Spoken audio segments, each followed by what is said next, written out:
ناظرین، ہم اردو زبان کے تدریسی طریقے کے دوسرے پارٹ پر نظر ڈالتے ہیں۔ جیسا کہ ہم نے پہلے پارٹ پر مختلف طریقوں پر نظر ڈالی، اس پر آنے والے سوالات پر نظر ڈالی، آگے بڑھتے ہیں اور دیکھتے ہیں کہ کھیل کا طریقہ، یہ تدریس کا ایک طریقہ ہے جس میں کھیل کا طریقہ کہا جاتا ہے۔ کھیل کے تدریس کے ایک بالواسطہ طریقہ ہے۔ کھیل میں تدریس ایک بالواسطہ طریقہ ہے۔ اس طریقے میں بچہ لاشعور طور پر بہت ساری معلومات کا اکتساب کرتا ہے۔ اس طریقے میں طالب علم بہت ساری معلومات کا اکتساب کرتا ہے، سیکھتا ہے اور اس کی مہارتیں پختہ ہو جاتی ہیں۔ یہ طریقہ بچے کے عین نفسیات کے مطابقت رکھتا ہے۔ یہ طریقہ بچے کے عین نفسیات سے مخاطبت رکھتا ہے۔ چونکہ بچہ فطرتاً کھیل کود کا شائق ہوتا ہے اور کھیل کود کی طرف رجحان دیتا ہے، اس لیے یہ طریقہ کافی موزوں ہے سیکھنے کے لیے۔ اس لیے بچے اس کے طریقے تدریس میں دلچسپی کے ساتھ حصہ لیتے ہیں۔ اس طریقے تدریس میں طلباء آسانی سے دلچسپی کے ساتھ، شوق کے ساتھ حصہ لیتے ہیں۔ مادری زبان کی تعلیم میں بچہ الفاظ کی صوتیات سے واقف ہوتے اور انہیں صرف اشکال کی شناخت پختہ کروانے کی ضرورت ہوتی ہے۔ مادری زبان میں بچے صوتیات سے واقف ہوتے ہیں، یعنی کہ آواز کیسے نکالنا ہے اس سے واقف ہوتے ہیں۔ جیسا کہ ہم نے مختلف صوتیاتی طریقے میں بات کی ہے، آواز نکالنا، ماں، باپ، یہ سب، بلی، کتا، یہ سب جانتا ہے، کہتا ہے، لیکن اس کا لکھنا، اس کا پڑھنا، یہ جو دوسری ترکیبیں ہیں وہ سیکھتا ہے، وہ یہاں پر سیکھتا ہے۔ الفاظ صوتیہ سے واقف ہوتے ہیں اور انہیں صرف اشکال کی شناخت پختہ کرانے کی ضرورت ہوتی ہے۔ یہاں پر اس طریقے میں کیا ہوتا ہے کہ کھیل کود سے وہ واقف ہوتا ہے، مختلف طریقوں سے واقف ہوتا ہے۔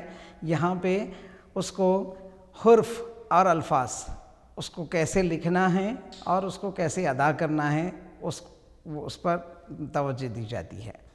اس کے لیے تعلیمی تاش کو استعمال میں لایا جاتا ہے۔ یہاں پہ تعلیمی تاش ہے، ایک کٹ ہوتی ہے یہ، جس کے اندر کسی زبان کو آسانی کے ساتھ کبھی حرف دے کر لفظ بنانا، کبھی لفظ دے کر اس کے ہجے تلاش کرنا، اس کے حرف تلاش کرنا، ان کو ہجوں میں تحلیل کرنا، جیسے عناصر شامل ہوتے ہیں، جسے ہم تعلیمی تاش کہتے ہیں۔ اس کے ذریعے طلباء الفاظ کی ساخت اور تلفظ، لہجے سے واقف ہوتے ہیں۔ اس گیم کے تحت، اس تاش کے تحت طلباء میں لہجہ آتا ہے، لہجے کو سمجھنا، حرف کی شناخت کرنا اور ان کو جوڑنا، لفظ بنانا جیسی مہارتیں حاصل ہوتی ہیں، اور تعلیمی تاش کے پتوں کی مدد سے الفاظ بنا کر ہجوں کی نقل کرتے ہیں تو الفاظ کی تشکیل کی تفہیم آسانی سے ہو جاتی ہے۔ اس طرح وہ بعض غیر مانوس الفاظ کی تشکیل کرتے ہیں۔ اس طریقے سے بچے بڑے ہی اہمیت کے ساتھ، مسرت کے ساتھ، خوشی کے ساتھ اس میں شامل اور مشغول رہتے ہیں، عملی مشق انجام دیتے رہتے ہیں۔ اس لیے دیر پا حفاظ عمل میں رہتا ہے، یعنی کہ یہ دیر پا ان کی دماغ میں یہ ورڈز چھپے رہتے ہیں، دماغ میں چھائے رہتے ہیں، اور بعض آفرینی کی آسانی ہو جاتی ہے، یعنی کہ اس کو کہنا، بعد میں کہنا، دہرانا جیسا عمل یہ آسان ہو جاتا ہے۔ قومی تعلیمی پالیسی 82 میں، یعنی کہ 1982 کی جو قومی پالیسی ہے، اس پالیسی میں سرگرمیوں کے طریقے پر زیادہ توجہ دی گئی۔ آپ سلائیڈ نمبر 1 دیکھ رہے تھے۔ آئیے اب ہم قومی تعلیمی پالیسی 92 میں سرگرمیوں کے طریقے پر زیادہ توجہ دینے کی ضرورت ہے۔ آئیے ہم سلائیڈ 2 پر جائیں گے۔ سفارش کی تھی، کھیل کود کا طریقے کی بنیادی شکل ہے، یعنی کہ کھیل کود طریقے تدریس کا بنیادی شکل ہے۔ طالب علم کھیل کود کے درمیان میں دوستوں کے ساتھ کھیلتے ہوئے بہت سے الفاظ سیکھتے ہیں، بہت سی آوازیں نکالتے ہیں اور بہت سے جملے ادا کرتے ہیں۔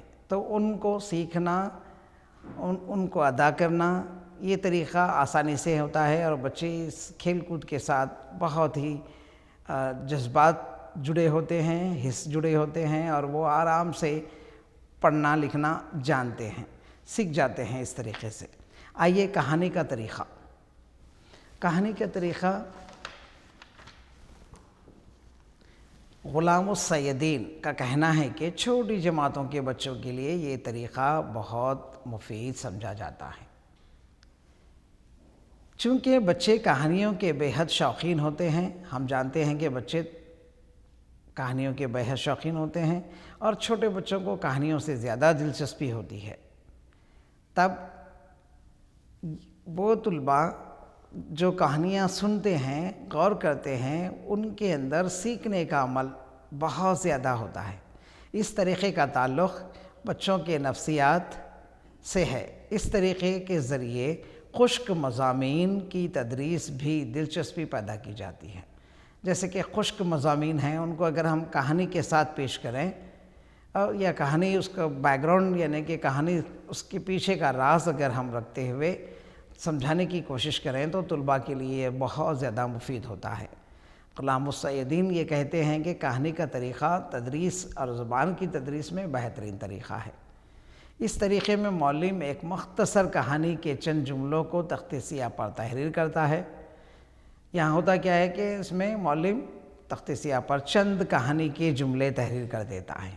ایک پوائنٹر کی مدد سے ایک لفظ علیحدہ علیحدہ پڑھتا ہے، کہانی کے ایک ایک لفظ کو علیحدہ علیحدہ پڑھتا ہے۔ طلباء میں بصارت اور فکر کے ذریعے الفاظ کے اصوات اور مفہوم میں تعلق کا ادراک پیدا کرتا ہے۔ کیا ہوتا ہے دیکھیے، فکر کے ذریعے الفاظ کے اصوات بنانا اور مفہوم کو سمجھنا اور اس کا ادراک، یہ عمل جاری رہتا ہے۔ الفاظ کی شناخت کے بعد کہانی کی تفہیم کی جاتی ہے۔ بچے الفاظ کی شناخت کریں گے، پھر کہانی کی تفہیم ہوگی، کہانی کو سمجھایا جائے گا۔ پھر جملے واری طریقے پر حرف کی شناخت اور الفاظ کی ترکیب کی تدریس کی جاتی ہے۔ اب جملہ ایک ایک جملہ پڑھایا جائے گا، ایک جملہ لکھایا جائے گا، ایک جملہ بولا جائے گا، بچوں سے بلوایا جائے گا، پھر اس کی شناخت کروائی جائے گی، پھر اس کے بعد الفاظ کی ترکیب سے بننے کے کیا جملہ بنا ہے، کون سا جملہ بنایا ہے، پھر اس کی تدریس، اس کا مفہوم سمجھایا جائے گا۔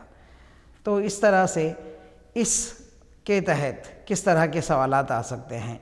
تو غلام السیدین کیا کہتے ہیں، چھوٹی جماعتوں کے لیے کون سا طریقے کو مفید سمجھتے ہیں؟ اگر یہ سوال آیا تو آپ اس کا جواب لکھتے ہیں کہ چھوٹی جماعتوں کے لیے غلام السیدین کے کہنے پر یہ کہا جا سکتا ہے کہ کہانی کا طریقہ تدریس بہتر ہے، نمایاں ہے۔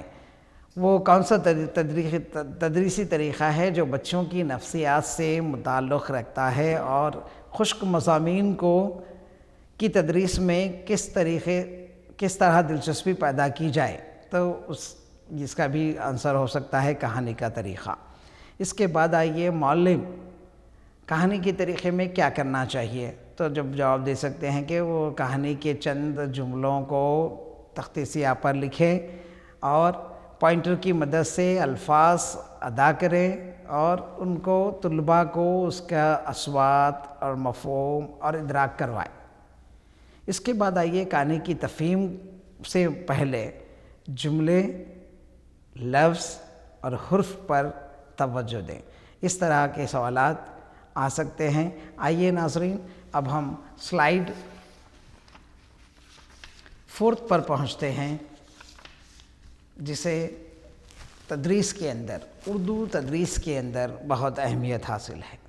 نہ صرف اردو تدریس کے لیے اہمیت کا حامل ہے، بلکہ یہ تمام مضامین کی تدریس کے لیے بہت ہی کارآمد طریقہ تدریس ہے، جسے منصوبائی طریقہ، پروجیکٹ میتھڈ کہتے ہیں۔ آئیے، آج کا جو نظام ہے وہ نظام منصوبے پر منحصر ہوتا ہے۔ پہلے ہم اس کا جو اس کا جو ورڈ ہے، جو جملہ، جو لفظ استعمال ہوتا ہے، وہ خود بتا رہا ہے کہ ایک منصوبہ بنانا چاہیے، ایک پروگرام کے تحت یہ کام ہونا چاہیے۔ تو منصوبائی طریقہ تعلیم کی تدریس کے لیے، تمام مضامین کے لیے بہت ہی کارآمد ہے، بہت مفید ہے۔ یہ اردو کے لیے بھی بہت زیادہ کارآمد ہے۔ اردو سیکھنا، سکھانا، لکھنا، پڑھنے کے لیے بھی بہت ہی کارآمد ثابت ہوتا ہے۔ اس کو کل پیٹرک نے شروع کیا اور ڈیوی نے تکمیل کو پہنچایا۔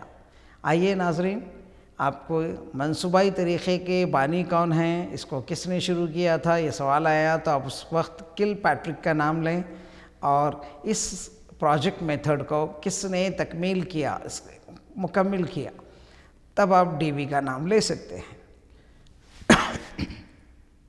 یہ طریقے فلسفے افادیت، پریگمیٹزم، فلسفے افادیت، وہ کون سا طریقہ ہے جو منصوبائی طریقے پر مشتمل ہے؟ تو آپ بول سکتے ہیں کہ فلسفے افادیت پر مشتمل ہونے والا کون سا تدریسی طریقہ ہے؟ تب آپ جواب دے سکتے ہیں منصوبائی طریقہ۔ یہ طریقہ فلسفے افادیت، پریگمیٹزم پر منحصر ہے۔ یہ طفل مرکوز ہے۔ دیکھیں، یہ جو ہے، جیسے کہ ہم نے اس سے پہلے کہا تھا کہ لیکچر میتھڈ ٹیچر مرکوز ہے، یہ کیا ہے؟ طفل مرکوز ہے، یعنی کہ طالب علم سینٹرڈ ہے، چائلڈ سینٹرڈ ہے۔ یہ ایجوکیشن چائلڈ سینٹر ایجوکیشن کے تحت آتی ہے۔ یہ تدریسی طریقہ طالب علم کو مرکز بنا کر رکھتا ہے، اس کو چست رکھتا ہے، اس کو عمل کرنے پر مدد کرتا ہے۔ اس میں طلباء کو زیادہ سے زیادہ سرگرمیاں دی جاتی ہیں۔ یہاں پر طالب علم زیادہ سرگرم ہوتے ہیں، طلباء کو کام دیا جاتا ہے اور رہبری کی جاتی ہے، اسے کام دیا جاتا ہے، اس کی رہنمائی کرتے ہیں۔ معلم یہاں پر ایک رہنما کی طرح ہوتا ہے، وہ اس کو گائیڈ کرتا ہے، وہ ایک دوست کی طرح اس کے ساتھ پیش آتا ہے اور اس کو مختلف مراحل میں مدد فرماتا ہے۔ اس کا عنوان حقیقی زندگی سے جڑا ہوتا ہے۔ اب یہاں پر سب سے امپورٹنٹ یہ ہوتا ہے کہ طالب علم نہ صرف کتابیں پڑھ لے، ایک مضمون پڑھ لے، ایک کتاب پڑھ لے، ایک قصہ سن لے، ایک کہانی سن لے، اس پر مشتمل نہیں ہوتا ہے، بلکہ یہ زندگی، حقیقی زندگی سے جڑا ہوتا ہے۔ اردو میں بھی اس کو حقیقی زندگی سے جوڑا جاتا ہے۔ شاعر کے حالات زندگی پر کچھ لکھیے اور ان کے حالات زندگی، ان کا بچپن، ان کی تحریر کردہ کتب سے اسباق کو لیجئے، ان کے ماحول، اس وقت کے ماحول کے حساب سے، وقت کے حساب سے وہ کس طرح سے اپنی تعلیمی میدان میں آگے رہے، کس طرح سے شاعری یا نثر انہوں نے کیا، اس پر منصوبہ دیا جاتا ہے۔ تو یہ حقیقی زندگی سے جڑا ہوتا ہے۔ یا خود طالب علم اپنے دوست کی زندگی کو وہ زندگی پر لکھے، یا اپنے والدین کی زندگی پر لکھے، یا کوئی مشہور فلم اسٹار کہیے یا کوئی گلوکار کہیے، ان کی زندگی اور ان کے حالات، یا کوئی سیاسی شخصیت پر یہ پروجیکٹ دے سکتے ہیں۔ تو اس طرح سے حقیقی زندگی سے جڑا ہوتا ہے، تاکہ مدرسے میں حاصل کی ہوئی تعلیم روزمرہ زندگی میں استعمال کر سکے۔ سب سے اہم جو کام ہے، جو جوڑ ہے، جو لگاؤ کہہ سکتے ہیں آپ اس کو، وہ زندگی سے جو ہے یہ ہوتا ہے کہ اس کی حاصل کردہ تعلیم کو وہ اپنے ماحول سے جوڑ کر دیکھیں۔ دیکھیے، اسکول میں ہم نے لکھنا پڑھنا سیکھا ہے، لیکن ہم اس لکھنے پڑھنے کو ہمارے بھائی کی زندگی، ہمارے پڑوسی کی زندگی، یا اس کے کاروبار، یا کسی مشہور شخصیت کی زندگی کے ساتھ جوڑ کر کچھ قصے، کچھ کہانیاں، ان کے واقعات، ان کے حالات کو جب لکھتے ہیں، پیش کرتے ہیں، تو ایک تخلیقی صلاحیت طالب علم کے اندر پیدا ہوتی ہے۔ سوسائٹی میں کس طرح موو ہونا، یعنی کہ کس طرح سے اشتراکیت کر سکتا ہے، اشتراک کر سکتا ہے، یہ حالات پیدا ہو سکتے ہیں۔ اسی کو مد نظر رکھتے ہوئے منصوبائی طریقہ بنایا گیا، تاکہ وہ جو کچھ مدرسے میں سیکھ رہا ہے، عملی زندگی میں اسے اپنا سکے، روزمرہ زندگی میں استعمال کر سکے، طلباء میں کام کرنے، سوچنے، سمجھنے اور منصوبہ بنانے اور اس پر عمل کرنے کی صلاحیت فروغ پاتی ہے۔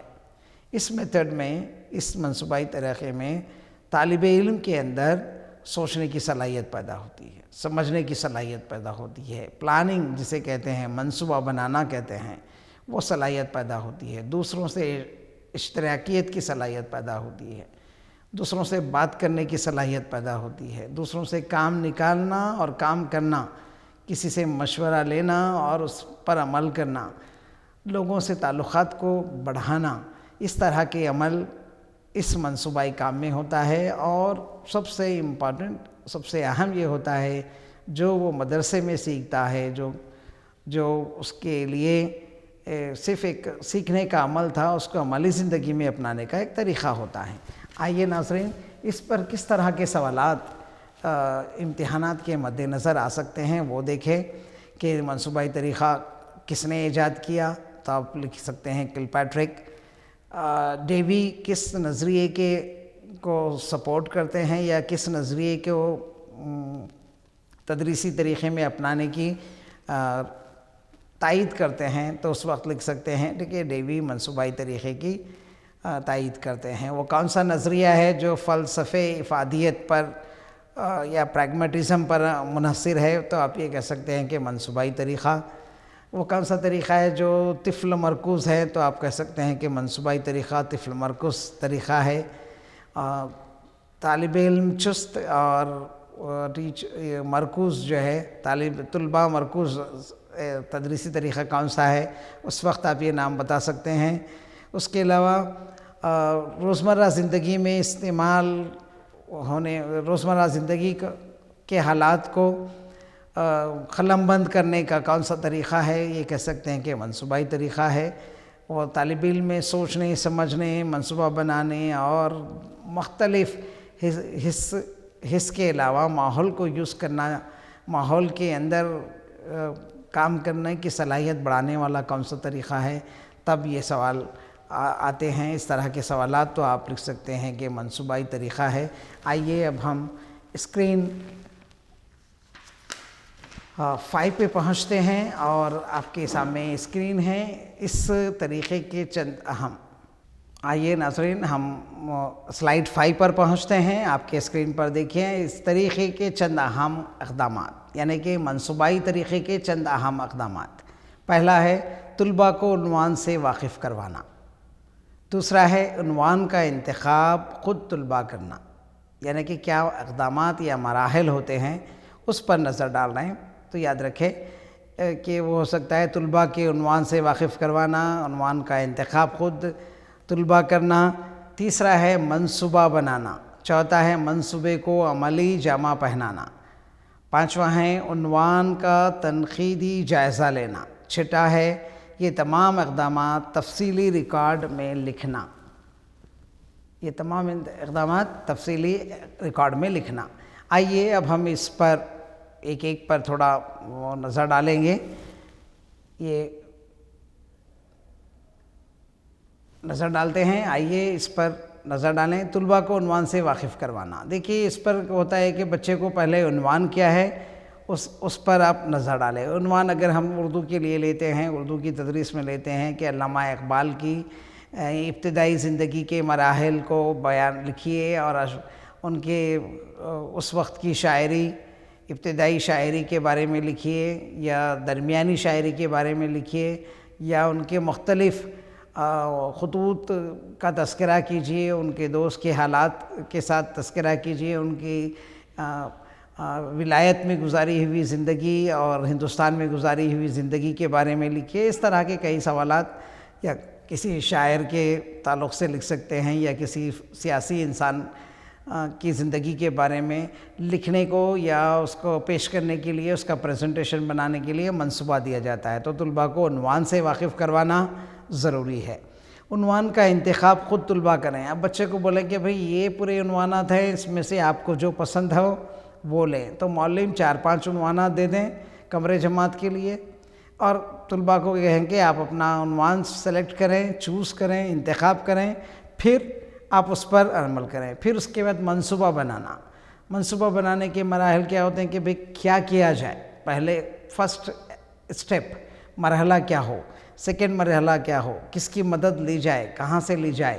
تو معلم کا کام ہے کہ یہ رہنمائی کریں ان کو منصوبہ بنانے میں، منصوبے کو عملی جامہ پہنانا، پھر اس کو کس طرح سے ایکٹیویٹ کریں، ہم کیسے آگے بڑھیں، پہلے کون سا عمل ہے اور اس کو کون کرنا چاہیے. اگر وہ گروپ منصوبہ ہو تو گروپ میں کیا جاتا ہو تو کام ڈیسائیڈ کر لیا جائے، دے دیا جائے، تجویز کر دیا جائے کہ تم یہ کرو گے، یہ لڑکا یہ کرے گا. اس طرح سے تمام طلباء کے لیے کام بانٹ دیے جائیں.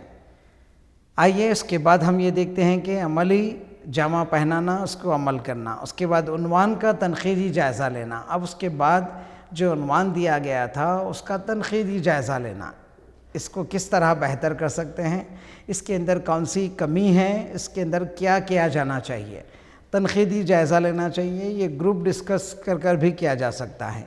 چھٹا، یہ تمام اقدامات تفصیلی ریکارڈ بک میں لکھنا چاہیے.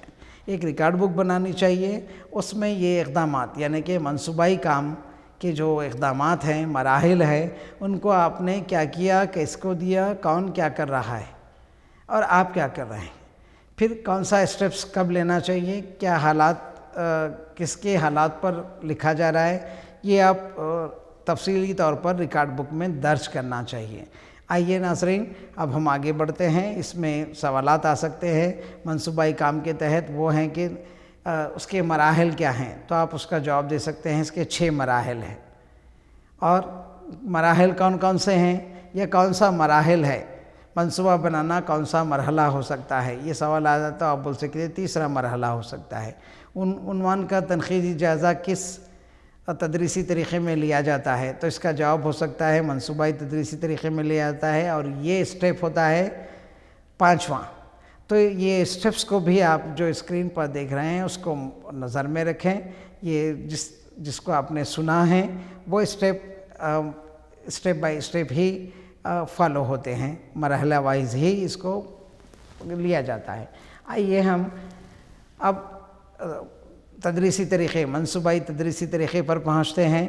منصوبے کی کامیابی عمل آوری کے لیے معلومات کی فراہمی. پہلے ہم کو معلومات فراہم کرنا ہوتا ہے. مختلف عنوانات پر مبنی کہانیوں کا مطالعہ کرنا ہوتا ہے. منصوبے کی عمل آوری کرنی ہوتی ہے اور تخمینہ لگانا وغیرہ ہوتا ہے.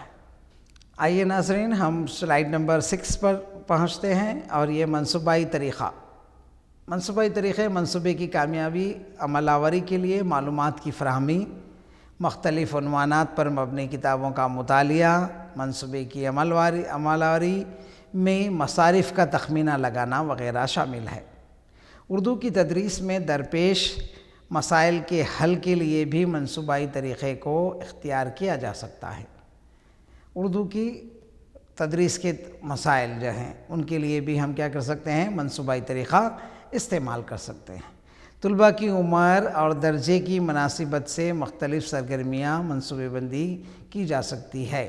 یہاں پہ ایک بات امپورٹنٹ ہوتی ہے کہ طالب علم کی عمر کو مد نظر رکھا جائے، اور طالب علم کی مد نظر کے عمر کے ساتھ ساتھ اس کی صلاحیتوں کو، اس کے کرنے کے طریقوں کو، اس کے دوسروں کے ساتھ مخاطب ہونے کے طریقوں پر ان کی صلاحیتوں کو مد نظر رکھتے ہوئے سرگرمیاں دی جانی چاہیے. نمبر 1، ابتدائی جماعتوں کے طلباء کے لیے مختلف حروف سے شروع ہونے والے جانوروں، پرندوں کی تصاویر کو جمع کر کے اپنی کاپیوں میں چسپاں کر کے ان کے نام درج کرنا چاہیے. اب دیکھیے پہلا مرحلہ کیا ہے. دیکھیے ابتدائی جماعتوں کے لیے طلباء کو حروف کی شناخت، جانوروں، پرندوں کی تصاویروں کو جمع کرنا اور اس کے ساتھ لگا دینا. جیسے کہ ہم نے کہا بندر بے سے آتا ہے، بے چپکا دینا. تو اس طرح سے ایک زبان کی تدریس کا منصوبہ ہو سکتا ہے. یہ چھوٹی جماعتوں کے لیے دیا گیا ہے. ذخیرے الفاظ اور تلفظ کی اصلاح کے لیے لغت کا استعمال کرتے ہوئے محوروں اور پہلوؤں کو جمع کرنا شامل ہوتا ہے. اب دیکھیں کہ تھوڑی بڑی جماعت کے لیے ذخیرے الفاظ کا جمع کرنا، ان کا تلفظ، اس کو کیسے ادا کر سکتے ہیں، اس کے لیے لغت کا استعمال کرنا سکھانا چاہیے. لغت ڈکشنری ہوتی ہے، اس کا استعمال کیسے کرنا چاہیے، طلباء کو یہ سیکھنے کا ایک پروجیکٹ دیا جا سکتا ہے۔ آئیے ناظرین، اب ہم اسکرین پر دیکھتے ہیں سلائیڈ 7۔ اب یہاں پہ نقطہ 3 ہے، دیکھیے، اطراف و اکناف کی تاریخ، تہذیب، ثقافتی عمارتوں کی تصاویر کا البم تیار کر کے ان کے بارے میں اہم معلومات درج کرنا۔ یہ ایک مرحلہ ہے، ہمارا ایک منصوبہ ہے کہ اطراف و اکناف کی تاریخی، تہذیبی، ثقافتی عمارتوں کی تصاویر کا البم تیار کر کے ان کے بارے میں معلومات کو درج کرنا۔ یہ بڑی کلاسز کے لیے ہم دے سکتے ہیں، 6 سے لے کے 10ویں تک یہ منصوبہ بنا کر دے سکتے ہیں۔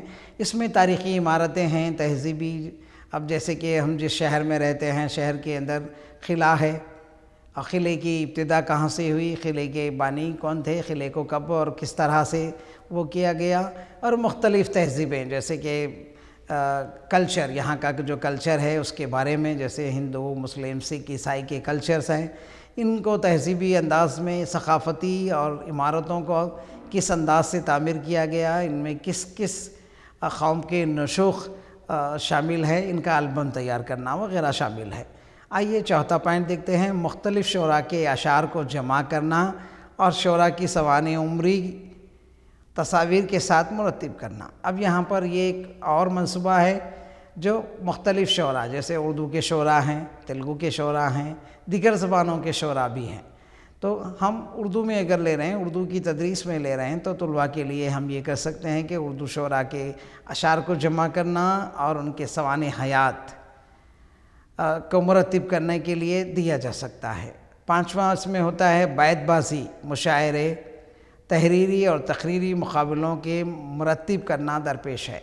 5واں ہو سکتا ہے اس میں بیت بازی، یہ بہت بڑا منصوبہ ہوتا ہے بیت بازی، اس کے لیے طلباء کو تیار کرنا، مشاعروں کا انتظام کرنا، تحریری اور تقریری مقابلوں کا مرتب کروانا، یہ طلباء کو دینے والا کام بہت ہی پائیدہ کام ہے۔ اس سے طلباء میں ہمہ جہتی ترقی وجود پاتی ہے۔ بیت بازی کے لیے گروپ بنانا پڑتا ہے، اور گروپ کے ذریعے، یعنی ایک منصوبہ ہوتا ہے، ایک بڑا منصوبہ تیار کر کے طلباء کو سلیکٹ کرنا، پھر مشاعروں کا انعقاد کرنا، پھر تحریری مقابلے کرنا، پھر ان کے نتائج کو اخذ کرنا۔ اس طرح کے پروجیکٹس مدرسوں کے لیے اور بڑی جماعتوں کے طلباء کے لیے بہت ہی کارآمد، دلچسپ اور تدریس کا بہترین نمونہ بن سکتے ہیں۔ یہ منصوبائی طریقے میں آتا ہے۔ آئیے مختلف اخبارات اور رسالوں سے منتخب کردہ دلچسپ اور معلومات پر مبنی خبریں، مدرسے کے احوال، پہلیاں، دلچسپ چٹکلے، گھریلو نسخے وغیرہ لکھ کر بطور دیواری اخبار مدرسے کی بلیٹن بورڈ پر آویزاں کیا جا سکتا ہے۔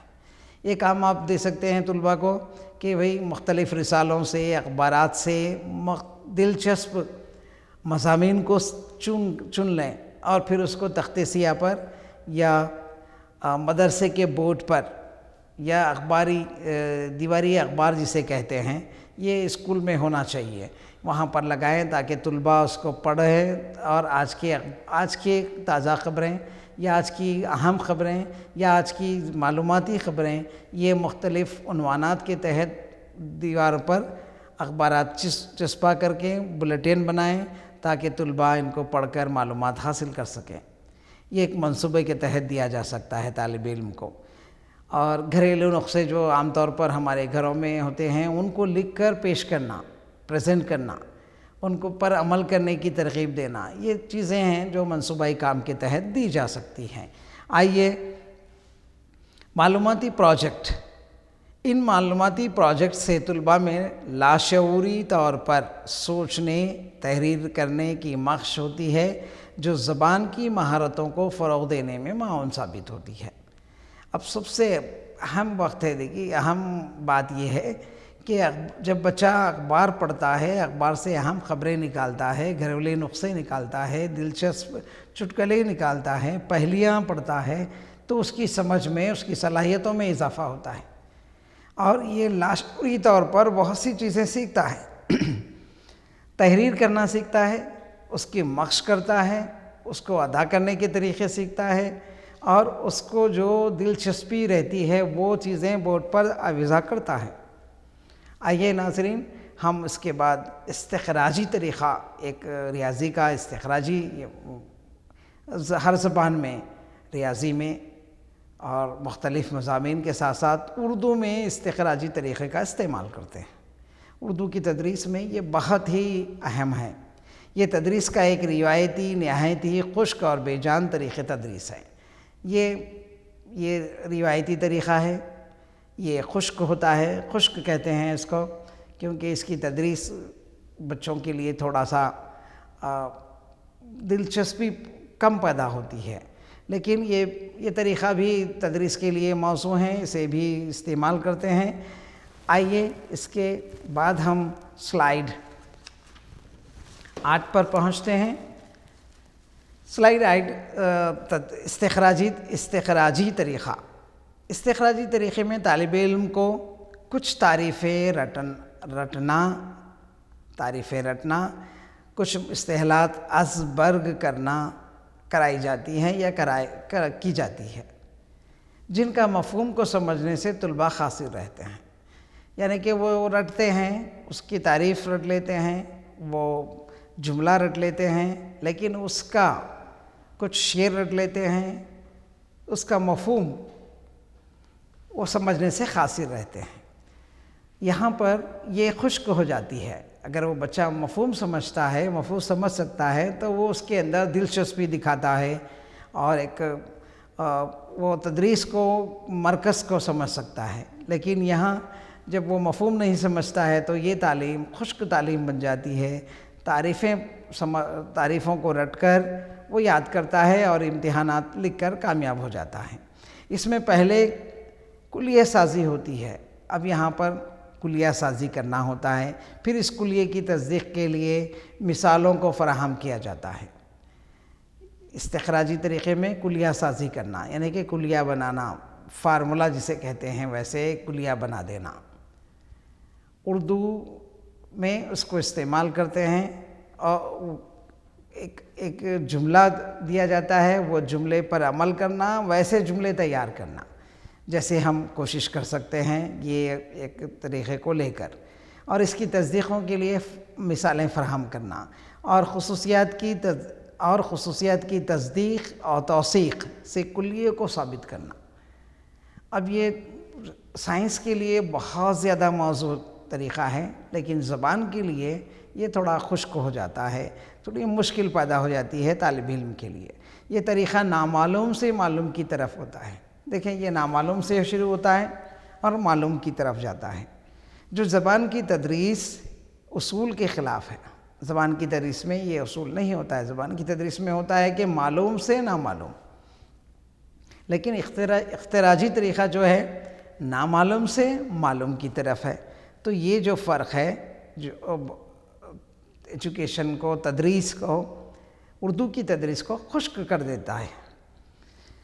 آئیے یہ توثیق کرتا ہے۔ یہ طریقہ نامعلوم سے معلوم کی طرف جاتا ہے، جو زبان کی تدریسی اصول کے خلاف ہے۔ طلباء کی دلچسپی کے لیے ضروری ہے کہ اسے مانوس اشیاء سے غیر مانوس اشیاء کے بارے میں بتایا جائے۔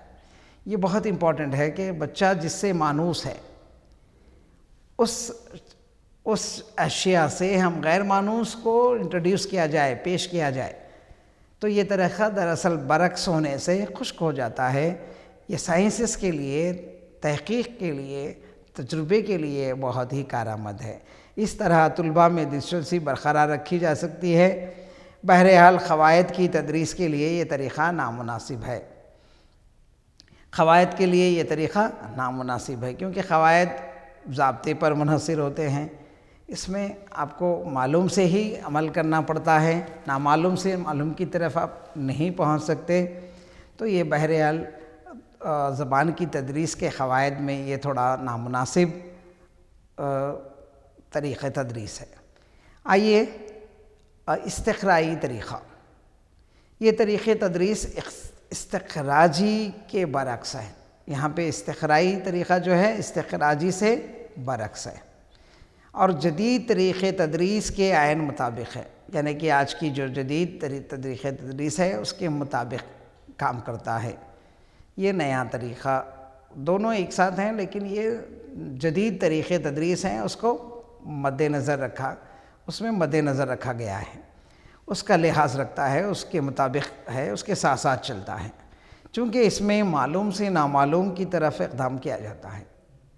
آئیے ناظرین، ہم استقرائی طریقہ، یہ طریقہ تدریس استخراجی طریقے کے برعکس ہے، جیسا کہ آپ جانتے ہیں اس جدید طریقے کے عین مطابق ہے، چونکہ اس میں معلوم سے نامعلوم کی طرف اقدام کیا جاتا ہے۔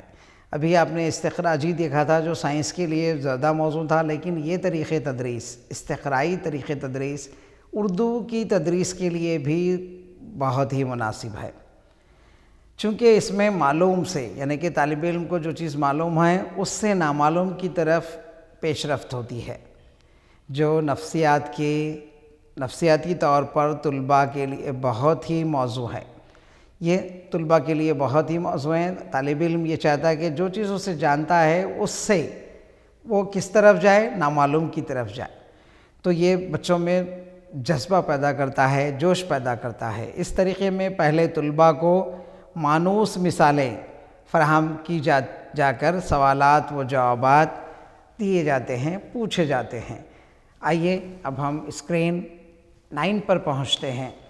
اس طریقے کے ذریعے ان مثالوں کی تعمیم کرا کر اصول و قاعدے اور کلیے اخذ کروا کر مثالوں کے ذریعے انطباق کیا جاتا ہے۔ یہاں پر پہلے کیا جاتا ہے، اس میں مثالوں کی تعمیم کراتے ہیں، پھر اصول بنائے جاتے ہیں، پھر اس کے بعد قاعدے بنائے جاتے ہیں، اس کے بعد کلیہ اخذ کیا جاتا ہے۔ تو یہ ہوتا ہے معلوم سے نامعلوم کی طرف، اور ان کا انطباق کیا جاتا ہے، ان کو ملایا جاتا ہے۔ اس سے ایک بڑا نظریہ، ایک مطلب مفہوم سمجھ میں آتا ہے طالب علم کے لیے، ایک خیال پیدا ہوتا ہے، یہ صلاحیت پیدا ہوتی ہے اندرونی طور پر۔ اس طرح بچہ خود سے کوشش کر کے تعریف اخذ کرتا ہے۔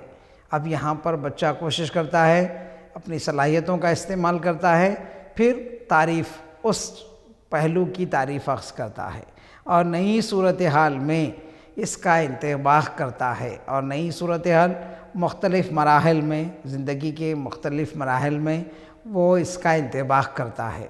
بچے کے لیے مسرت بخش ہوتا ہے، یہ طریقہ بچے کے لیے مسرت بخش ہوتا ہے، وہ زیادہ دلچسپی لیتا ہے اور جوش کے ساتھ کام کرتا ہے۔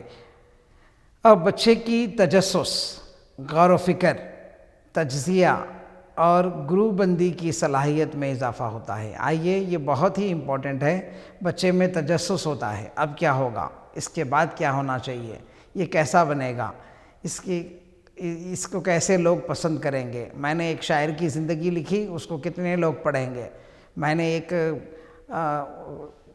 فلم اسٹار کے اوپر کچھ لکھا، اس کو کس طرح سے لوگ دیکھیں گے، میں نے کچھ بنایا، میں نے ایک پوسٹر لگایا، اس پوسٹر کو تیار کرنے کے لیے میں نے محنت کی، اس کا اثر کس طرح ہوگا، یہ تجسس، غور و فکر کی صلاحیت اور تجزیہ نگاری اس کے اندر آئے گی، یعنی کہ وہ دوسروں کے بنائے ہوئے چیزوں کو دیکھے گا اور اس پر تجزیہ کرے گا، لکھے گا، غور کرے گا، اس پر عمل کرے گا، گروہ بندی، اور وہ آپس میں ایک سماج کے اندر جوڑنے والی صلاحیتوں سے واقف ہوگا۔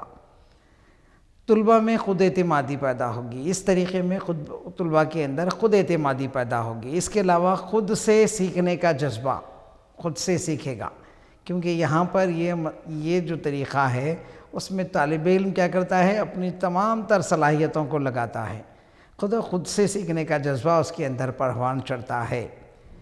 آئیے اب ہم آگے بڑھتے ہیں، تدریسی نظم کے طریقے۔ اب نظم کو کس طرح سے تدریس کی جائے، دیکھیے ایک اردو کا ایک دوسرا پہلو ہے، ہم نثر کو الگ انداز میں تدریس کرتے ہیں، نثر ایک الگ پہلو رکھتی ہے، نثر کا ایک الگ وجود ہے، ویسے نظم کا ایک الگ وجود ہے۔ ہم نظم کو مکمل طرح سے الگ سے تدریس کے طریقوں پر اگر نظر ڈالتے ہیں، اس پر غور کرتے ہیں تو طالب علم کو نظم اور نثر کے اندر فرق پیدا کرنے کے لیے، ان کو مختلف ان کے اندر جبلتیں پیدا کرنے کے لیے، اردو کی مختلف اطوار کو سمجھنے کے لیے یہ ضروری ہے کہ نظم کی تدریس کے طریقے بھی سیکھیں۔ آئیے نظم کے تدریسی طریقے سے پہلے ہم نظم کے معنی جانیں۔ نظم کے لغوی معنی ہیں لڑی میں موتی پروانا، لڑی میں موتی پروانا یا جوڑنا یا ترتیب دینا وغیرہ ہے نظم کے لفظی معنی۔ آپ کو امتحانات میں سوالات آ سکتے ہیں کہ بھئی نظم کے لفظی معنی کیا ہیں؟ ترتیب دینا، نظم الفاظ کو ترتیب دینا کیا کہلاتا ہے؟ جملہ یا شعر؟ نظم کے اندر الفاظ کو ترتیب دینا کیا کہلاتا ہے؟ شعر کہلاتا ہے، مصرع کہلاتا ہے۔ اس طرح کے سوالات بن سکتے ہیں اور امتحانات میں پوچھے جا سکتے ہیں۔ نظم دراصل ادب کا شاعرانہ انداز ہے۔ یہ ہر ادب میں، اردو ادب، تیلگو ادب، ہندی ادب، انگریزی ادب، یہ تمام ادب کے اندر ایک نہج ہوتی ہے۔ یہاں پر ہم اردو میں نظم لیتے ہیں، یہ شاعرانہ انداز ہے، یہ ادب کو پیش کرنے کا شاعرانہ انداز ہے جو نظم کہلاتا ہے، جس میں تخلیقات اور تصورات کو ایک لطیف انداز میں پیش کیا جاتا ہے۔ یہ بہت ہی خوبی ہے، اردو ادب کی ایک خوبی ہے کہ ایک ہی مصرعے میں ایک مصرع یا ایک کوزے کو ہم یہ کہہ سکتے ہیں کہ ایک کوزے میں سمندر کو ڈال لینا، ایک سمندر کو چھپا لینا یا ایک سمندر کو ڈالنا جیسا کہتے ہیں، ویسے ہی ایک شعر میں ایک کتاب کا مفہوم، ایک زندگی کا مفہوم، ایک سماج کا مفہوم، ایک حالات کا مفہوم آ جاتا ہے۔ تخلیقات اور تصورات کو ایک لطیف انداز میں پیش کیا جاتا ہے۔ اس کے ورڈز ورتھ نظم کی تعریف کچھ اس طرح کرتا ہے۔ ایک ماہر تعلیمیات ہیں، ماہر تعلیم ہیں، وہ نظم کی تعریف کو کس انداز میں کرتے ہیں، نظم کی تعریف کیا ہو سکتی ہے اور اس کی تدریس کے لیے کیا کرنا چاہیے، اس کے بارے میں کہتے ہیں۔ آئیے ہم اسکرین 10 پر نظر ڈالتے ہیں۔ نظم کی تدریس سے نہ صرف طلباء کی تخلیقات کو اجاگر کیا جا سکتا ہے بلکہ اس کے ذریعے انہیں تسکین اور قلبی سکون حاصل ہوتا ہے۔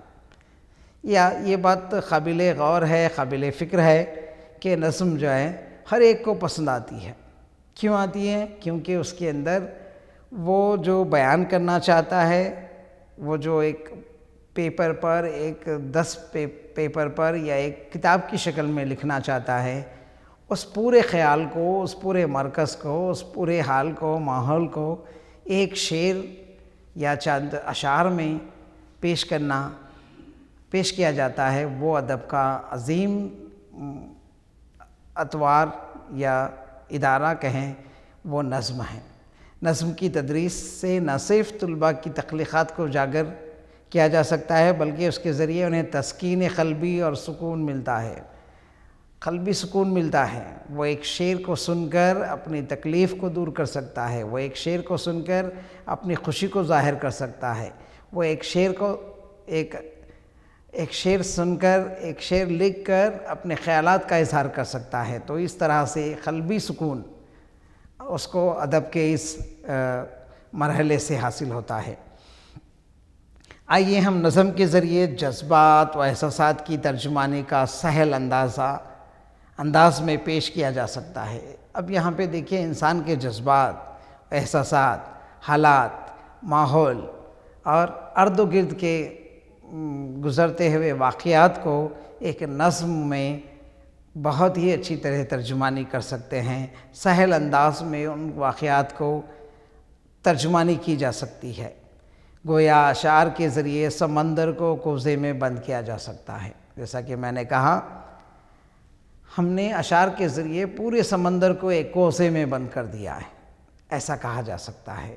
یہ وہ نہج اور یہ وہ ادب کا ایک نمونہ ہے جس میں ہم پورے ماحول کو، پورے کنٹینٹ کو، پورے سچویشن کو یا حالات کو ایک شعر کے ذریعے بیان کر سکتے ہیں۔ تو اس کو کہتے ہیں سمندر کو کوزے میں بند کرنا۔ نظم پڑھتے وقت طالب علم ایک تخلیقاتی دنیا میں پہنچ جاتا ہے، یہ ایک تخلیقی دنیا میں پہنچ جاتا ہے۔ طالب علم جب نظم پڑھتا ہے، معلم جب نظم پڑھتا ہے، اس کو اس کا مفہوم اور مطلب سمجھاتا ہے، تو وہ اپنے خیالات میں کھو جاتا ہے، وہ اس دنیا میں پہنچ جاتا ہے، دماغی طور پر، خیالی طور پر وہ دنیا کی سیر کرتا ہے۔ تو یہ نظم کی خوبی ہے، اور جہاں اس کے جذبات کی ترتیب کے ساتھ اس کے حسیت فروغ پاتی ہے۔ اب یہاں پہ اس کے جذبات اور اس کے اندر حس، جتنے اس کے حص ہوتی ہیں، جبلت ہوتی ہے، وہ فروغ پاتی ہے، اور وہ سماج کو وہ سمجھ سکتا ہے۔ وہ ایک کہانی، ایک تاریخ کو پڑھنے کے لیے جتنا وقت دیتا ہے، وہ ایک شعر کو پڑھ کر اس سے زیادہ سمجھ سکتا ہے۔ آئیے، اور اس کے تمام حواس بیدار ہو جاتے ہیں طالب علم کے۔ وہ جب نظم کو پڑھتا ہے، مفہوم سمجھتا ہے، تو اس کے حواس بیدار ہو جاتے ہیں، جسے ہم یہ کہتے ہیں کہ وہ اس کے ہر حص سے وہ اپنے کام لینا جانتا ہے، اور وہ بہت خوشی محسوس کرتا ہے۔ یہ نظم کی خوبی ہے، اور وہ ایک ایسی سحر آفرین کیفیت سے دوچار ہوتا ہے جو لطف اور انبساط کا باعث ہوتی ہے، وہ جو اسے خوشی اور مسرت فراہم کرتی ہے۔ شعر و شاعری انسان کو خوشی اور مسرت فراہم کرتی ہے، کبھی غمزدہ کر دیتی ہے، کبھی آنسو بہانے پر مجبور کر دیتی ہے، کبھی اس کے تمام حصے اعضاء کو استعمال کرنے پر مجبور کر دیتی ہے، کبھی وہ دماغ کی اونچائیوں تک پہنچا دیتی ہے، کبھی وہ سمندر کی گہرائی تک پہنچا دیتی ہے۔ وہ خیالات کی دنیا میں محو ہو جاتا ہے، وہ نظم ہے۔ آئیے، نظم کی اسی مخصوص خصوصیت پر معین الدین نے نثر کو چلنے سے اور نظم کو رقص کرنے سے تعبیر کیا ہے۔ اب یہاں پر ایک نظم کی تعریف میں معین الدین کہتے ہیں کہ نثر چلنے کے برابر ہے۔ چلنا یعنی کہ آدمی جب چلتا ہے تو وہ آگے بڑھتا ہے، اسے لوگ دیکھ کر کیسے چل رہا ہے اس کی تعریف اتنی نہیں ہوتی ہے، لیکن نظم کو رقص کہتے ہیں۔ رقص، ہر آدمی رقص دیکھ کر واہ واہی کرتا ہے۔ تو یہ فرق ہے نظم اور نثر میں۔ عام چلنا نثر کہلائے گا، رقص کرنا، گھومنا، ناچنا، کودنا، خوشی منانا، اور اس چلنے کو، اس آگے بڑھنے کو ایک ایکشن سے پیش کرنا، یہ کیا کہلاتا ہے؟ رقص کہلاتا ہے، جسے نظم سے تقابل کیا گیا ہے۔ تو یہ تھا نظم، اور نظم کے تعلق سے سوالات آ سکتے ہیں۔ نظم کے لغوی معنی کیا ہیں؟ نثر کے لغوی معنی کیا ہیں؟ اور نثر کو معین الدین نے کس سے جوڑا ہے؟ رقص کو کس سے جوڑا گیا ہے؟ سمندر کو کوزے میں بند کرنا شعر یا جملے کے تعلق سے کیا ہو سکتا ہے؟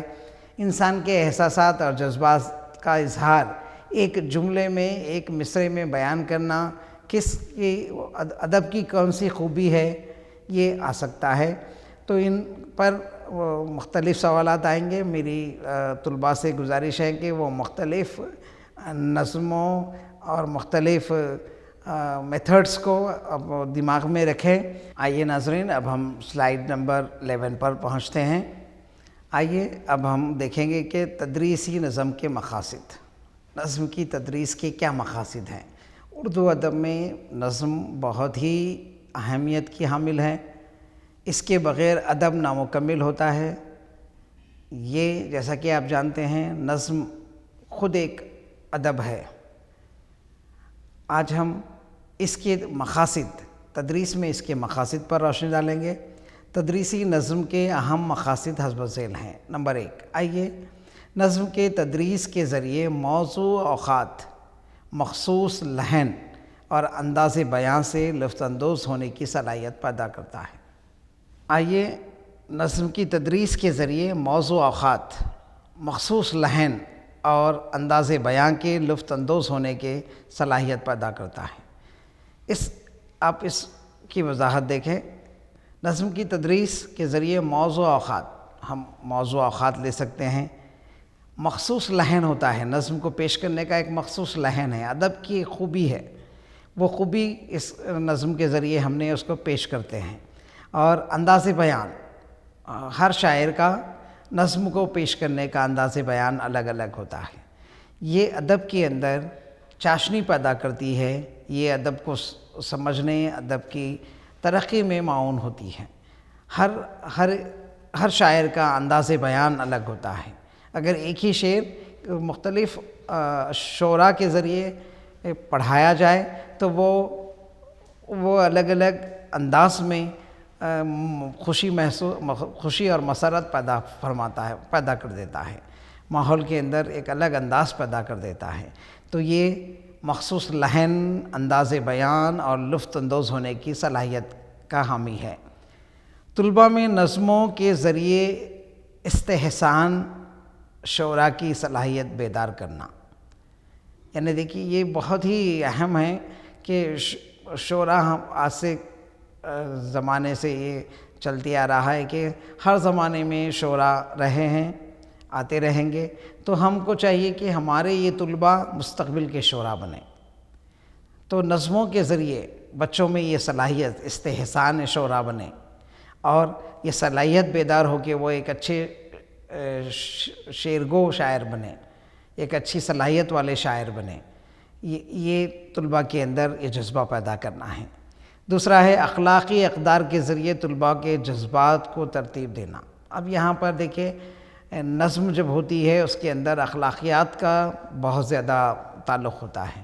نظم منظم انداز میں حس کو جمع کرنا، حسیات پر عمل کرنا اور زمانے کے لیے خوبصورت چیزیں پیش کرنا ہوتی ہیں۔ تو اخلاقیات جو ہیں نظم کے اندر بھری پڑی ہیں، اس کے ذریعے طلباء کے اندر اس جذبات کو فروغ دینا شامل ہوتا ہے۔ اخلاقی اقدار کا جو ہے ایک انبار پڑا ہے نظموں کے اندر، طالب علم اس سے فائدہ اٹھا سکتے ہیں اور اپنے جذبات کو ایک راہ دے سکتے ہیں۔ وہ راہ یہ ادب کے اس پارٹ سے، اس مرحلے سے حاصل ہوتی ہے جو نظم کہلاتی ہے۔ اس کے بعد آتے ہیں، ہم آگے بڑھتے ہیں، سماجی شعور، حب الوطنی، ایثار، دیانت داری، رحم دلی، سچائی کا جذبہ پیدا ہوتا ہے۔ نظم کے اندر سماجی شعور، کئی شعراء ہیں جو سماجی شعور بیدار کرتے ہیں اپنی نظموں سے، تو طالب علم میں ایک سماجی شعور پیدا ہوتا ہے۔ کئی شعراء ہیں جو ماحول کو، اپنی قوم کو، زبان کو، دوسروں کی قوم کو اور دنیا کو مختلف انداز میں اپنی نظموں میں پیش کرتے ہیں۔ کئی شعراء ہیں جو قدرتی مناظر کو، صبح کے اٹھنے کو، ہوا کے چلنے کو، سمندر کے لہرانے کو، بادل کے گرجنے کو اپنی نظموں میں پیش کرتے ہیں۔ اس طرح سے ایک شاعر مختلف عنوانات کو اپنی نظم کے ذریعے پیش کرتا ہے۔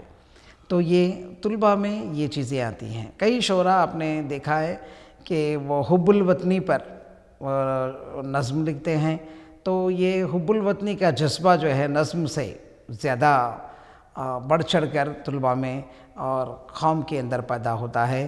نثر کے اندر وہ بات نہیں جو لمحات میں جذبہ پیدا کر دے۔ یہ نظم کی خوبی ہے کہ لمحے کے اندر سامعین اور ناظرین کے لیے جذبہ پیدا کر دیتی ہے، حب الوطنی کا جذبہ پیدا کر دیتی ہے، ایک ہلچل ان کے اندر پیدا ہو جاتی ہے، وطن سے محبت کی خواہش پیدا ہو جاتی ہے۔ ایثار، شعر اور شاعر اپنی اگر نظم کے اندر ایثار، قربانی دینے کے جذبے کو مد نظر رکھتا ہے تو وہ طالب علم میں شفٹ ہوتا ہے۔ قربانی دینا، اس کے فوائد سماج کے لیے کیا ہو سکتے ہیں، یہ اس کا ایک یہ اس کا ایک بہترین پہلو نظم ہے۔ اس کے ذریعے، نظم کے ذریعے ہم یہ خاصیت کو طالب علم میں منتقل کر سکتے ہیں، ایثار والی، دیانتداری، ایمانداری پر، دیانتداری پر، جو قوم کے لیے، ملک کے لیے، خود اپنے لیے، ہمارے سماج کے لیے ایک اہم خصوصیت ہونی چاہیے انسان کے اندر، جیسے کہ ہم اشرف المخلوقات ہیں، تو یہ دیانتداری جو نظم کے ذریعے پیدا کی جا سکتی ہے، انسان کے اندر رحم دلی پیدا کی جا سکتی ہے، سچائی کا جذبہ پیدا کیا جا سکتا ہے۔ اس لیے نظم کی تدریس بہت ضروری ہے۔ آئیے ہم آگے بڑھتے ہیں اور دیکھتے ہیں کہ کس طرح سے نظم کی تدریس کے ذریعے آپ یہ طالب علم کے لیے کمرے جماعت میں ہم کیا دے سکتے ہیں، کیا کیا امپروو کر سکتے ہیں، کس طرح کا ماحول پیدا کر سکتے ہیں۔ اور اس کا 5واں پوائنٹ ہے، طلباء اپنے تخیل کی بھرپور نمائش کے ساتھ ساتھ ادبی، جمالیاتی اور وجدانی اقدار کو پر کر سکتے ہیں۔ طلباء میں تخیل کی بھرپور نمائش ہوتی ہے، اپنے آپ کو پریزنٹ کرنے کی، پیش کرنے کی، اپنے خیالات کا اظہار کرنے کی آسان ذریعہ نظم ہے، شعر و شاعری ہے۔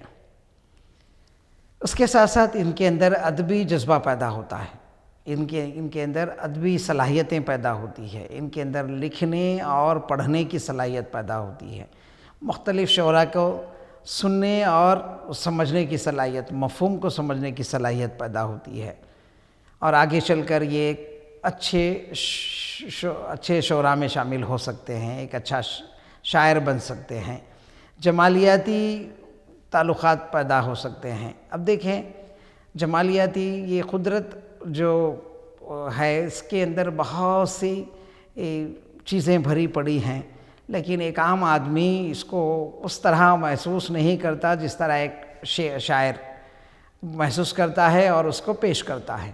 سورج کا ڈوبنا اور نکلنا یہ نارمل ہے، عام ہے، اس کو کوئی عام آدمی روزانہ کا واقعہ سمجھتا ہے، یہ ایک ہونے والا عمل سمجھتا ہے، سورج نکلا اور غروب ہو گیا، لیکن ایک شاعر اس کے جمالیاتی پہلو پر نظر رکھتا ہے، اس کی افق پر نظر رکھتا ہے، اس کے ڈوبنے، اس کے غروب ہونے، اس کے طلوع ہونے پر اشعار کے ذریعے اس کی خوبی، قدرت کی جمالیاتی پہلو کو پیش کرتا ہے۔ تو یہ طلباء میں پیدا ہو جائیں۔ ہم نے ایک تصویر کو دیکھا تو اس کا ایک ہی رخ ہم پیش کرتے ہیں، لیکن اس کا دوسرا رخ دوسری نظر والے کے پاس ہوتا ہے، تو طالب علم کے اندر مختلف پہلو جو ہوتے ہیں وہ ان کے اندر حس کو پیدا کرنا ہوتا ہے، وہ نظم کے ذریعے بہت آسانی سے پیدا کیے جا سکتے ہیں، اور کسی نظم کی تشریح کے ذریعے ہم جمالیاتی پہلو کو پیش کر سکتے ہیں۔ آئیے وجدانی اقدار کو پرکھ سکیں۔ اب قدرتی طور پر اس چیز کے اندر جو وجودیت ہے، اس کے اندر جو وجودیت پائی جاتی ہے، اس کو وجدانی طور پر سمجھنا، قدرت کا مقصد سمجھنا، یہ عمل دراصل نظم کے ذریعے ممکن ہے اور ہو سکتا ہے۔ تو مدرسے میں نظم کا پڑھانا اس لیے ضروری ہے کہ طلباء میں یہ صلاحیتیں آئیں، وہ جمالیاتی پہلو کو سمجھیں، وجدانی پہلو کو سمجھیں، ادبی پہلو کو سمجھیں، پھر اپنی تخلیقی صلاحیتوں کی بھرپور نمائش کریں اور مستقبل کا ایک اچھا شاعر اور سماج کے لیے، ملک کے لیے اور قوم کے لیے کارآمد بن جائیں۔ آئیے ناظرین، ہم سلائیڈ 12 پر پہنچتے ہیں، 12 پر پہنچتے ہیں، اور اس میں مختلف پہلو، جیسے کہ ہم نے 5 پہلوؤں پر نظر رکھی تھی، اب اس کا 6واں پہلو ہے کیوں مدرسے میں نظم کا انتظام کرنا چاہیے، نظم کو پڑھانا چاہیے، نظم کی تدریس کرنا چاہیے، طلباء میں شاعری جذبے کو بیدار کرنے، لطف و سخن اور ذوق ادب پیدا کرنے کے لیے۔ آئیے نظم کے ذریعے ہم طلباء میں یہ پیدا کر سکتے ہیں، شاعری جذبے کو پیدا کر سکتے ہیں، سخن اور اس کے اندر ذوق پیدا کر سکتے ہیں، ادب کے اندر چاشنی پیدا کر سکتے ہیں، طلباء میں حسن ظرافت اور مزاح پیدا کرنا۔ دیکھیے زندگی سادی سیدھی ہو لیکن اس کے اندر جذبات کا خیال رکھا جائے اور حسن کا خیال رکھا جائے، اس کو خوبی کا خیال رکھا جائے، اس میں مزاح کا پیدا کی جائے، یہ نظم کے ذریعے حاصل ہو سکتی ہے۔ حسن و ظرافت کا انتظام کیا جائے، جمالیاتی اقدار کا احساس اور ادبی حسن شناسی کی صلاحیت پیدا کی جائے۔ جیسا کہ ہم نے ابھی کہا، جمالیاتی پہلو، قدرت کے مناظر کو دیکھ کر خوش ہونا، اس کے خوف کو دیکھ کر ڈرنا، یہ احساس پیدا ہو جائے۔ بجلی کے کڑکنے سے انسان خوش نہیں ہوتا، بجلی کی آواز سے انسان کے اندر ہلچل پیدا ہوتی ہے، خوف پیدا ہوتا ہے، اس کو سمجھنا، یہ جمالیاتی پہلو ہوتا ہے۔ صبح کی ٹھنڈی ہوا کا محسوس کرنا، سورج کا نکلنا، قوس قزح کو دیکھ کر خوش ہونا، یہ قدرت کا جمالیاتی پہلو ہے۔ یہ نظم کے اس منظر، اس کو پیش کرنے کے طریقے سے انسان محسوس کرتا ہے۔ حسن شناسی کی صلاحیت پیدا ہوتی ہے۔ طلباء نظم کو سمجھیں اور شاعری کے جذبات سے متاثر ہوں۔ طلباء کے اندر نظم کو سمجھنا اور شاعر کے جذبات اور وہ شاعری کے مفہوم کو سمجھیں، یہ صلاحیتیں نظم کی تدریس سے آتی ہیں۔ ادبی سرمایہ کی قدر کی نگاہ سے دیکھیں۔ اب سب سے اہم یہ ہوتا ہے کہ جو سرمایہ اس کے پاس ہے، جو سرمایہ ادبی سرمایہ انسان کے پاس ہے، اس کی وہ قدر کریں۔ گزرے ہوئے شعراء کے کلام، ان کے کتب، ان کے حالات زندگی سے واقف رہیں اور اس کو اثاثہ ادب سمجھ کر تہذیب کے لیے اور آنے والی نسلوں کے لیے اپنی زبان اور تہذیب سے محبت کرنا سکھائے اور سیکھے۔ یہ نظم کی تدریس کا قوی اور اہم تدریسی مقصد تھا۔ آئیے ناظرین، ہم اس پروگرام کو ابھی ختم کرتے ہیں۔ اس کے ساتھ ساتھ آپ جیسا کہ جانتے ہیں ڈی ایس سی اور D S C S G T اور D S C S A کے لیے کس طرح کے سوالات تدریسی طریقوں پر آ سکتے ہیں، اس پر ہم نے اچھا خاصا نظر ڈالا ہے، اس پر ہم نے بحث کی ہے۔ اب اس پروگرام کو آپ دیکھ سکتے ہیں۔ خدا حافظ۔